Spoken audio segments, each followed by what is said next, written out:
बिस्मिल्लाहिर्रहमानिर्रहीम। अस्सलामु अलैकुम डियर स्टूडेंट एंड व्यूअर्स, आप देख रहे हैं educational forum by Aslan Gilani.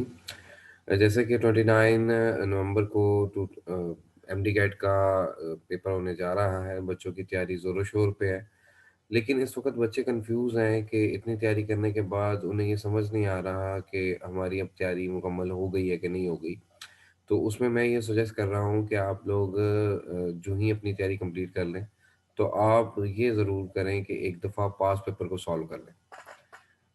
मतलब चाहे वो केमिस्ट्री के हैं, फिज़िक्स के हैं, बायोलॉजी के हैं या इंग्लिश के हैं, पास पेपर देख लें। वही इसी सिलसिले में आज मैं आपके साथ एक वीडियो शेयर करने जा रहा हूँ and MDCAT, national MDCAT के बारे में। Solve past paper of 2019। मैं इसे दो पार्ट में करवाऊंगा, पार्ट वन और पार्ट टू। पार्ट वन में हम फर्स्ट 30 एमसीक्यू करेंगे जो कि इस वीडियो में होंगे, और पार्ट टू में बाकी 30 एमसीक्यूज होंगे और वो इंशाल्लाह नेक्स्ट वीडियो में आपके साथ शेयर किए जाएंगे। आप लोग ज़रूर इन पास पेपर्स को गो थ्रू करें ताकि आपको पता चल सके कि आपकी तैयारी कितनी बेहतर है। हम लोग केमिस्ट्री के हवाले से जो है वो देखेंगे। पहले पार्ट वन में पहला एमसीक्यू जो है वो हमारे पास क्या है कि which product is obtained by the hydrolysis of 1 chlorobutane with the aqueous sodium hydroxide. बच्चे सोडियम एक्वस पोटाशियम हाइड्रोक्साइड से तो अवेयर होते हैं, लेकिन एक्वस सोडियम हाइड्रोक्साइड उनके लिए एक नया वर्ड लग रहा होता है। हालांकि बात वही है, एक्वस पोटाशियम हाइड्रोक्साइड हो या सोडियम हाइड्रोक्साइड हो, 1 chlorobutane ने प्राइमरी जो अल्काइल हैलाइड है इसने अल्कोहल में तब्दील हो जाना है और प्राइमरी अल्कोहल में भी तब्दील होगा, और इसका आंसर होगा 1 ब्यूटानॉल। अगर आप लोगों ने अभी तक जो है वो मेरा यूट्यूब चैनल सब्सक्राइब नहीं किया तो सब्सक्राइब कर लें, और अगर आपको वीडियो अच्छी लगी तो उसे लाइक और शेयर भी ज़रूर करिएगा। क्वेश्चन नंबर टू है, treatment of ethene with cold sulphuric acid followed by reaction with boiling water yield. ये वही रिएक्शन है जो अल्कीन में दिया हुआ है, एडिशन ऑफ सल्फ्यूरिक एसिड, जो दरअसल के एडिशन ऑफ वाटर भी है। तो असल में इथीन में जब वाटर ऐड होगा तो आप सब जानते हैं कि क्या प्रोड्यूस होगा, एथानॉल। पहले इथाइल हाइड्रोजन सल्फेट बनता है और वो फाइनली किस में कन्वर्ट हो जाता है, एथानॉल में। अगर हमारे पास इथीन की जगह प्रोपीन होगी तो प्रोपानोल बनेगा, लेकिन ये याद रखिएगा कि 1 प्रोपानोल नहीं बनता, 2 प्रोपानोल बनता है। क्वेश्चन नंबर थ्री है, the average atomic mass of boron is 10.8. It has two isotopes of mass 10 and 11 respectively. What is the percentage of isotope with the mass of 10? आप देख रहे हैं कि जो एवरेज है, अगर आप इस पे गौर करें कि जो एवरेज है वो हमारे पास 10.8 है।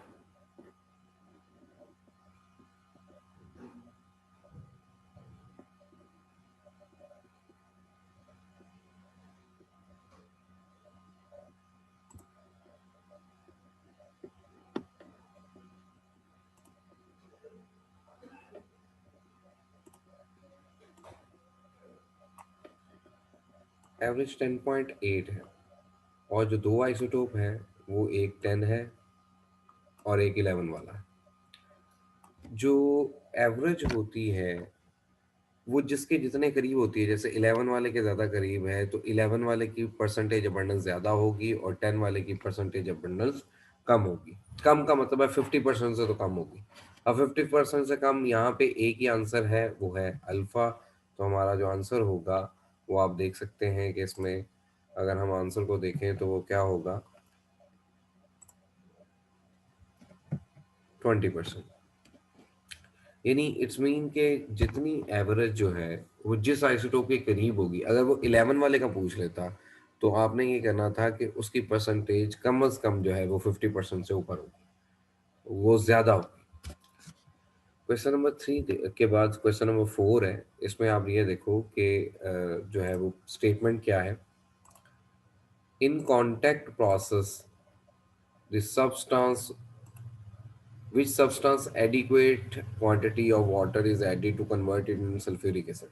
सल्फ्यूरिक एसिड बनाना हो तो हम लोग क्या किस चीज़ में वाटर अच्छे अमाउंट में डालते हैं, तो वो हमारे पास जो आंसर है वो आप देख सकते हैं। आप जानते हैं कि हम पहले ऑलियम बनाते हैं पायरोसल्फ्यूरिक एसिड और फिर उसमें वाटर डालते हैं।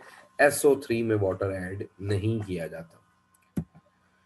Next question, question number 5, which of the following shows the same twice the enthalpy. यहाँ पे इंथॉल्पी जगह हीट चेंज आना चाहिए था of neutralization as the following equation. HCl है, अब देखें HCl है, सोडियम हाइड्रोक्साइड है, NaCl और वाटर। इसमें 1 मोल वाटर बन रहा है, तो ट्वाइस हीट कहाँ पे इवॉल्व होगी, जहाँ पे 2 मोल वाटर जो है वो प्रोड्यूस हो रहा हो, और वो यहाँ पे प्रोड्यूस हो रहा है। तो डेल्टा ऑप्शन आएगा जिसमें 2 मोल वाटर प्रोड्यूस हो रहा हो। नेक्स्ट आपके पास नेक्स्ट स्लाइड जो है वो ये है, the decomposition of PCl5 in the presence of moisture take place by the following mechanism.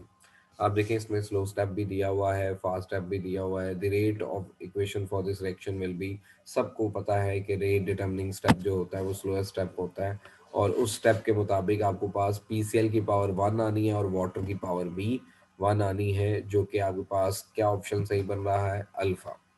Rate is equal to K into PCl5 की पावर 1, वाटर की पावर भी 1। नेक्स्ट हम देखें क्वेश्चन नंबर 7। तो ये एक डिफरेंट चीज़ आई थी लास्ट टाइम 2019 में, कि फंक्शन ग्रुप के बारे में पूछ लिया गया। वैसे तो ये हमें पता ही होता है, चैप्टर 7 में आप लोगों ने पढ़ा होता है, लेकिन ये इस तरह का जो अराइल रिंग है, ये इसमें थोड़ी सी डिफरेंट थी।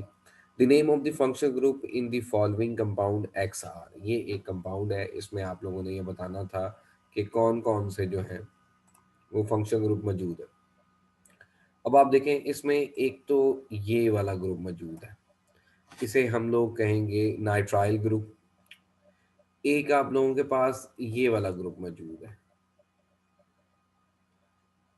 इसे हम लोग कह देते हैं कि ये आपके पास अल्कोहल है, और ये सेकेंडरी अल्कोहल है। और एक ये सारी रिंग है जिसे हम लोग क्या कह देते हैं कि इसे फिनाइल नहीं कहा जा सकता। फिनाइल एक जो हाइड्रोजन, देखें आपके पास हाइड्रोजन इस जगह से भी निकलनी है और इस जगह से भी निकलनी है, तभी ये ग्रुप आगे अटैच होने हैं। तो 2 हाइड्रोजन निकले तो उसे फिनाइल नहीं कहते, अराइल कहते हैं। इसलिए इसका जो एग्जैक्ट आंसर आएगा वो आपके पास क्या आएगा,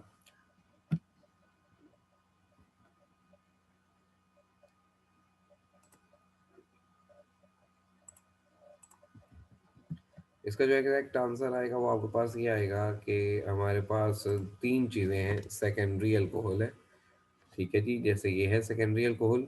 उसके बाद नाइट्राइल ग्रुप है, जैसे ये नीचे है। CN ग्रुप को साइनाइड भी और नाइट्राइल भी कहते हैं। और ये जो दरमियान में रिंग है इसे अराइल रिंग कहा जाना है, इसे हम लोग फिनाइल ग्रुप नहीं कहेंगे।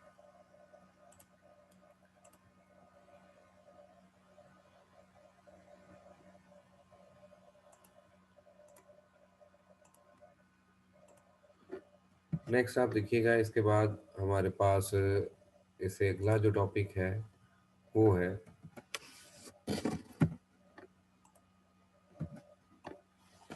if the energy of activation of a chemical reaction is very low, the rate of that chemical reaction is observed to be very high, because obviously कि जब एक्टिवेशन एनर्जी बहुत कम होगी तो रिएक्टेंट ज़्यादा product में जाएंगे, ज़्यादा प्रोडक्ट में जाएंगे तो क्या सही ऑप्शन होगा, अफेक्टिव कुलियन ज़्यादा होगी। कुलियन ही नहीं बल्कि अफेक्टिव कुलियन भी ज़्यादा हो जाएंगी। ऑब्वियसली ज़्यादा मॉलिक्यूल के पास इतनी एनर्जी है कि वो प्रोडक्ट में जा सकते हैं, उसे हम अफेक्टिव कुलियन का नाम देते हैं।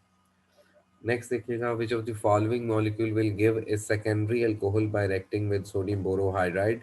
आप सब जानते हैं कि प्राइमरी अल्कोहल तब हासिल होती है जब एल्डिहाइड हो, तो सेकेंडरी अल्कोहल के लिए हमें कीटोन ढूंढना पड़ेगा। कीटोन इनमें से कौन सा है, ये एस्टर है, ये दूसरे वाला ही कीटोन है, तो बीटा ऑप्शन आता है। क्वेश्चन नंबर 10 देखें, copper is a typical transition element, बिल्कुल ऐसे ही है। Its atomic number is 29। In which oxidation state does it have a partially field D subshell. तो इसमें देखिए जो कॉपर न्यूट्रल होता है, चार्ली ऑप्शन, उसमें तो उसमें 3D10 हो जाता है, डी कंप्लीट होता है, पार्शियली फिल्ड नहीं होता, और 4s1 होता है। अगर हम कॉपर -1 की बात करें तो उसका 4s2 हो जाएगा और 3D10 ही रहेगा। और अगर हम कॉपर +2 की बात करें तो उसमें से 4s में से भी एक इलेक्ट्रॉन निकल जाएगा और 3D में से भी एक इलेक्ट्रॉन निकल जाएगा, तो 3D9 हो जाएगा। 3D9 की वजह से हम इसे पार्शली फिल्ड सबशेल कहेंगे। तो कॉपर +2 आंसर आएगा। कॉपर +1 में 4s से एक इलेक्ट्रॉन जाएगा, 3d10 का 10 ही रहेगा, तो वो फुल फिल्ड में आएगा, पार्शली फिल्ड में नहीं आएगा। क्वेश्चन नंबर 11 देखिएगा, which of the following is required to produce acetyl chloride from ethanoic acid. Carboxylic acid का एक डेरिवेटिव है एसिड हेलाइड, ये उसकी बात हो रही है। Acid halide, acid acetyl chloride भी उसे कहते हैं।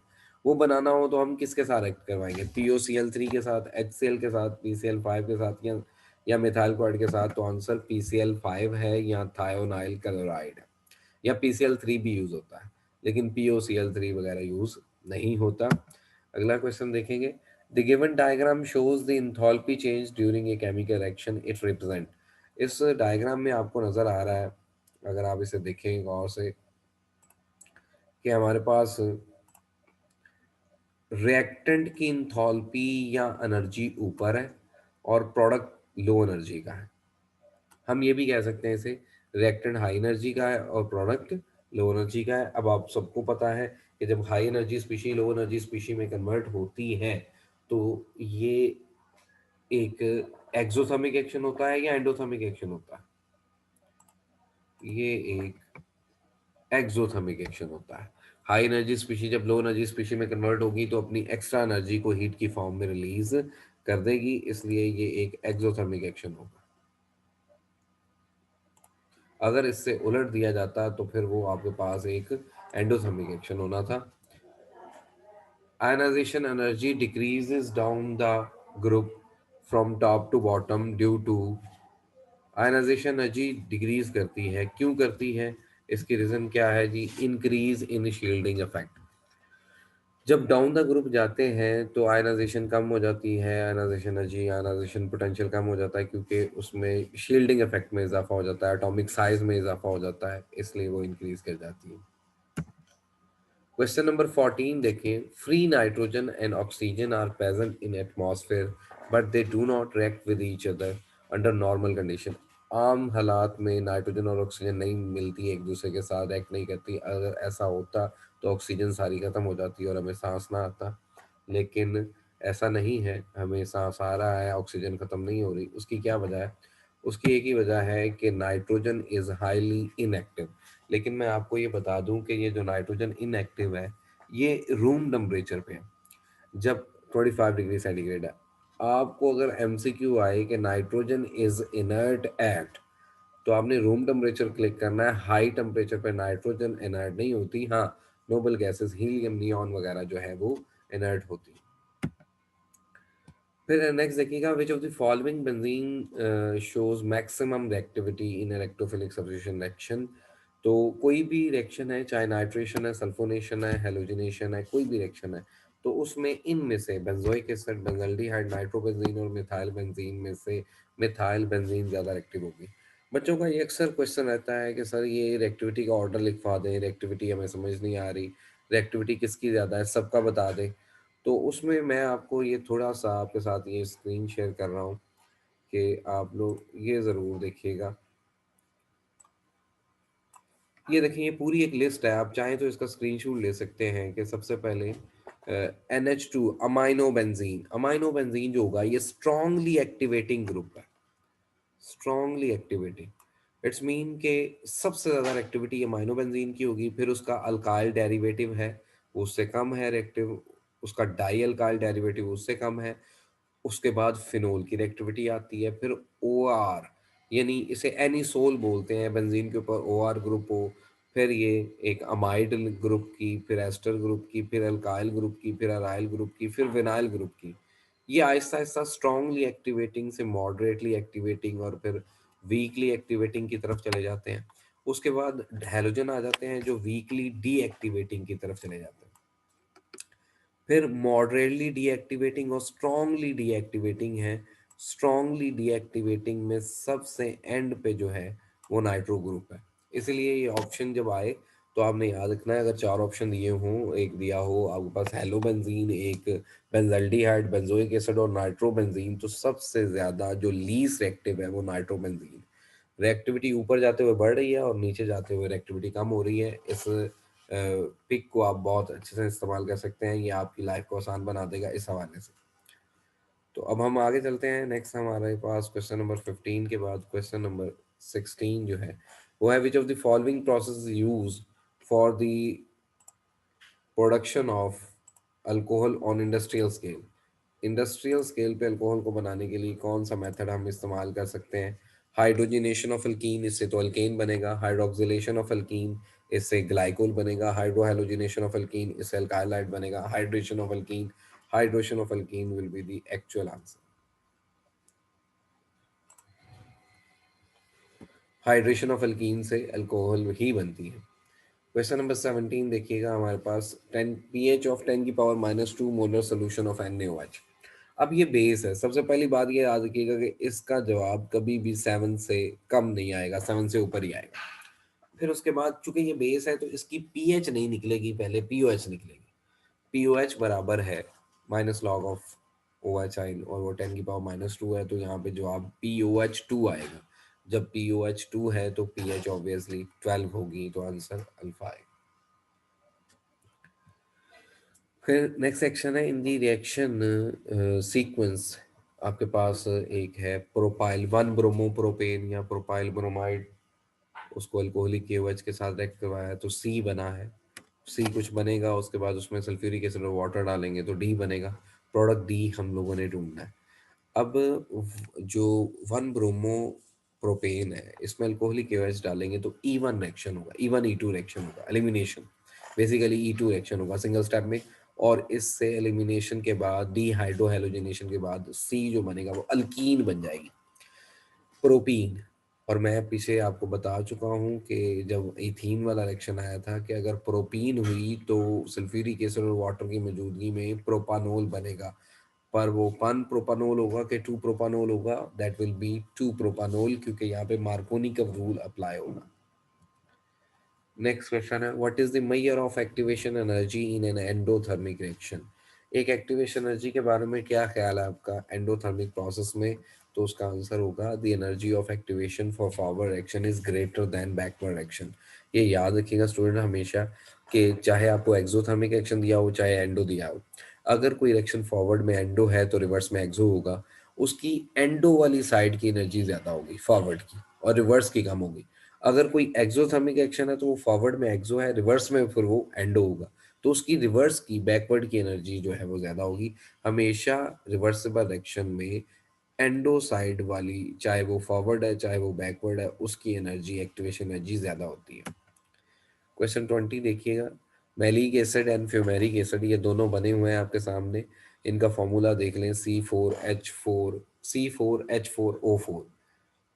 They are.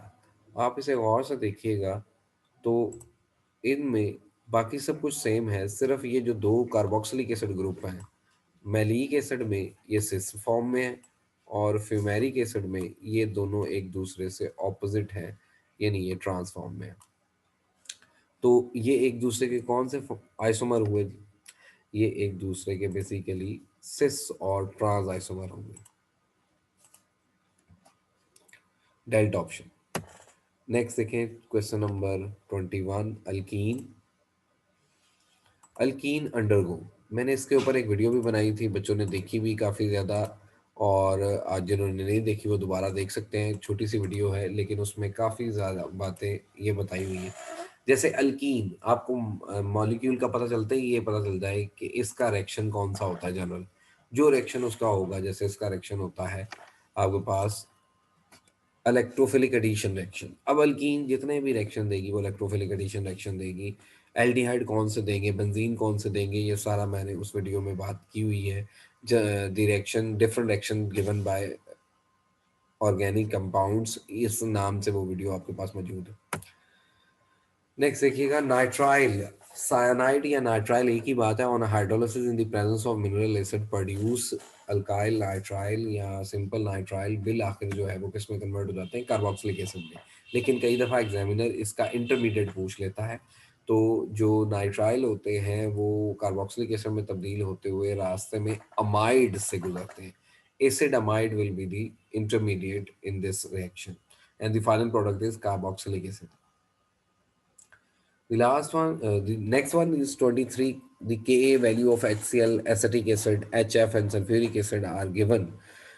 तो रिस्पेक्टिवली आपने उनकी एसिडिक स्ट्रेंथ बतानी है। सबसे बड़ी वैल्यू जो है वो हमारे पास 10⁻+7 है, और जो HCl की है, इसका मतलब है HCl सबसे ताकतवर है। उसके बाद दूसरी वैल्यू जो हमारे पास सबसे ज़्यादा है वो सल्फ्यूरिक एसिड की है, 10⁻+2। तो ये सीक्वेंस होगा, सबसे पहले HCl, फिर H2SO4, और किसी में ये सीक्वेंस नहीं है इसलिए हम बाकियों को देखेंगे ही नहीं। हमारे पास ऑप्शन 4 लिया है। Greater the acidic strength, greater the value of Ka, greater will be the acidic strength. 24. Which of the following give positive test with tolerance reagent? आप जानते हैं एल्डिहाइड जो है वो पॉजिटिव टेस्ट देता है, लेकिन इसके अलावा एक बात और याद रखिएगा, फॉर्मिक एसिड भी ये वाला टेस्ट पॉजिटिव दे देता है, क्योंकि उसके एक साइड पे एल्डिहाइड ग्रुप ही होता है। इससे अगला question 25, select the reagent X from the following choice. ये हमारे पास एक अल्कोहल है, अगर आप इसे गौर से देखेंगे तो ये दरमियान में हुआ, चाहे ये एक सेकेंडरी अल्कोहल है, और इसमें एक्स क्या होगा कि ये कीटोन बन जाए। तो इसमें एक्स होगा एक स्ट्रॉन्ग ऑक्सीडाइजिंग एजेंट, जो कि आपके पास नीचे नजर आ रहा है, delta option acidify potassium dichromate. आगे 6 लिखा हुआ है, ये 6 क्रोमियम की ऑक्सीडेशन स्टेट होती है, जो कि पोटाशियम डाइक्रोमेट में होती है। तो बेसिकली इसमें acidify potassium dichromate will be the answer. Acidify phosphoric acid नहीं हम यूज़ करते, वो इतना स्ट्रॉन्ग नहीं होता, बल्कि वो एसिड है, ऑक्सीडाइजिंग एजेंट नहीं है। Acidify oxalic acid reducing agent है। ऑक्सालिक एसिड बेसिकली KOH में बेसिक करेक्टर ज़्यादा होता है, तो इसलिए ये आंसर नहीं होगा। Which of the following is responsible for the depletion of ozone layer? सबको सबस्टेंस को पता है कि chlorofluorocarbon are the main source of acid ozone depletion, और बेसिकली इनकी जो रिप्लेसमेंट है क्लोरोफ्लोरोकार्बन की, वो हाइड्रोफ्लोरोकार्बन है, जो कि ओजोन लेयर को डिप्लीट नहीं करता। नेक्स्ट देखिएगा 27, which one of the following is a addition polymer? Addition polymer कौन से होते हैं? इन्हें चेन ग्रोथ पॉलीमर भी कहा जाता है। बेसिकली ये वो होते हैं जिसमें डबल बॉन्ड टूटता है, और एक अनसैचुरेटेड मॉलिक्यूल दूसरे अनसैचुरेटेड, उसी जैसे अनसैचुरेटेड मॉलिक्यूल में ऐड होता जाता है और चेन ग्रो करती जाती है। इसमें हमारे पास जो है आंसर आएगा वो PGC आएगा। विनाइल क्लोराइड जो है वो उसका पाई बॉन्ड टूटता है और वो आपस में ऐड होना शुरू हो जाता है। जबकि वो पॉलीमर जिसमें दो फंक्शनल ग्रुप आपस में जुड़ते हैं और स्मॉल मॉलिक्यूल एलिमिनेट होता है या कभी नहीं होता, लेकिन वो जब आपस में जुड़ते हैं दो अलग तरह के फंक्शनल ग्रुप या सेम तरह के फंक्शनल ग्रुप, वो आपस में कंडेंस हो जाते हैं, तो उसे एडिशन पॉलीमर नहीं कहते, उसे कंडेंसेशन पॉलीमर कहते हैं। फंक्शन ग्रुप के मिलने को कंडेंसेशन पॉलीमर, एडिशन और कंडेंस पॉलीमर। और अगर डबल बॉन्ड में ऐड होना शुरू हो जाए, डबल बॉन्ड टूट के उसमें एक मॉलिक्यूल दूसरे में ऐड होना शुरू हो जाए, तो उसे एडिशन पॉलीमराइजेशन कहते हैं।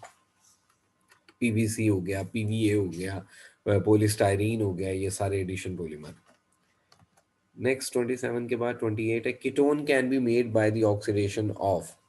ऑक्सीडेशन कीटोन किसके ऑक्सीडेशन से बनेगा? ये पीछे बात हो चुकी है, सेकेंडरी अल्कोहल की। अगर वो कहता है aldehyde can be made by the oxidation of, तो आप लोगों के पास प्राइमरी अल्कोहल होना था। नेक्स्ट है, विच of the following bond is responsible for joining amino acid in protein? तो प्रोटीन में अमाइनो एसिड के जुड़ने से कौन सा बॉन्ड बनता है? वो आप लोग जानते हैं, पेप्टाइड बॉन्ड। इसके मुख्तलिफ नाम है, इसे पेप्टाइड बॉन्ड भी कहते हैं, पेप्टाइड लिंकेज भी कहते हैं, और अमाइड लिंकेज भी कहते हैं। लेकिन अगर कोई और मॉलिक्यूल है, जैसे नायलॉन है, वो अमाइड है, पोलीअमाइड, उसमें भी अमाइड लिंकेज है, उसको आप कभी भी पेप्टाइड लिंकेज नहीं कह सकते। Peptide linkage is particularly for natural polymer protein. This term is not for actually synthetic polymer nylon और सिमिलर टू नायलॉन पॉलीमर। सो ये बात याद रखिएगा कि पेप्टाइड लिंकेज हम लोग सिर्फ प्रोटीन के लिए यूज़ कर सकते हैं। एक और बात कि पेप्टाइड लिंकेज से ये पूछा जाता है कि डाई पेप्टाइड है, उसमें पेप्टाइड लिंकेज कितनी है? तो एक होंगी। जितने पेप्टाइड जुड़े हुए होंगे, जितने अमाइनो एसिड जुड़े होंगे, उनसे एक कम जो है वो पेप्टाइड लिंकेज होंगे। अगर वो कई दफ़ा सवाल ऐसा पूछ लेता है कि अगर आपके पास पेप्टाइड लिंकेज 4 है तो वो कौन सा पेप्टाइड होगा? तो वो पेंटापेप्टाइड होगा। सवाल को दोनों तरह से पूछा जा सकता है। लास्ट क्वेश्चन आज का जो है वो इस वीडियो का, Tollens reagent is ammoniacal silver nitrate solution which is used for the identification of a function group X with an observation O. Observation O है और जो हमारा फंक्शन ग्रुप है वो एक्स है। आइडेंटिफाई एक्स एंड ओ। तो ammoniacal silver nitrate tolerance Regent आप जानते होंगे कि वो एक्स एल्डिहाइड होगा हमेशा। एल्डिहाइड फंक्शन ग्रुप ये रिएक्शन देता है, और ये भी याद रखिएगा चाहे एरोमेटिक हो चाहे एलिफेटिक हो दोनों ही देते हैं। और उसमें जो आपके पास ऑब्जर्वेशन आती है वो सिल्वर प्रेसप्लेट जो है वो आते हैं, सिल्वर मिरर बनता है, सिल्वर प्रेसप्लेट बनते हैं। तो ये था आज की वीडियो। पार्ट 2 जो है वो इंशाल्लाह आपको कुछ ही देर में फिर दोबारा मिल जाएगा। वो नेक्स्ट 30 एमसीक्यूज पर मुश्तमिल होगा। ये आपको काफ़ी हेल्प करेगी वीडियो, आपको ये जानने में कि आपकी तैयारी जो है वो इस वक्त कहाँ पे है। अगर आप ये क्वेश्चन मेरे साथ साथ सॉल्व कर पाए हैं तो इस मीन आपकी तैयारी बेहतर है, अच्छी। और अगर नहीं कर पाए तो आपको मज़ीद इम्प्रूवमेंट की ज़रूरत है। इंशाल्लाह नेक्स्ट वीडियो के साथ फिर मिलेंगे। तब तक के लिए अल्लाह हाफ़िज़।